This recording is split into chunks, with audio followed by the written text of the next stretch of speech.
আজকের recipe chicken kasundi. খুব চটজলদি আর খুব সুস্বাদু কম উপকরণে একটা রেসিপি এটা। প্রথমে ছোটো করে কাটা কিছুটা আমি চিকেন নিয়েছি, বোনলেসই নিয়েছি। ছোট ছোট করে কাটা হাড় দিয়েও করা যেতে পারে। কাসুন্দি তো নিয়েইছি, টমেটো কুচি, মিহি করে কাটা পেঁয়াজ কুচি, গোটা রসুন নিয়েছি, এটা কিছুটা গ্রেট করেও দেবো, গোটাও দেবো, আর কিছুটা কাঁচা পাকা লঙ্কা নিয়েছি।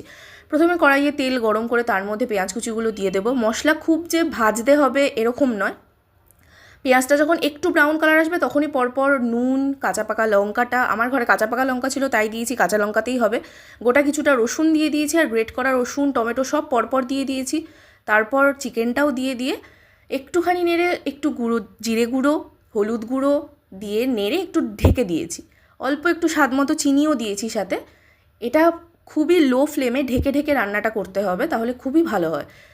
একসময় ঢাকা খুলে দেখবো যে তেল বেরিয়ে গেছে আর মাংসটা 80% প্রায় সেদ্ধই হয়ে গেছে, তখন কাসুন্দটা দিয়ে দেবো। আর কাসুন্দটা তেলের ওপরে বেশিক্ষণ নাড়বো না, তাহলে তেতো হয়ে যাওয়ার একটা চান্স থাকে, যেহেতু কাসুন্দর মধ্যে সর্ষে থাকেই। একটু তারপরে জল দিয়ে দেবো আর ঢেকে দেবো। আস্তে আস্তে জাল দিয়ে ঢেকে সেটাকে ফোটাবো, আর গ্যাসের ফ্লেমটা একদম মিডিয়ামে রাখবো, লোতে রাখলেই সবচেয়ে ভালো হয়। ঢাকা খুলে মাঝে মাঝে নেড়ে দিতে হবে, কারণ নিচে যাতে কোনোভাবেই লেগে না যায়, ওই জন্যই লো ফ্লেমে করাটাই ভালো।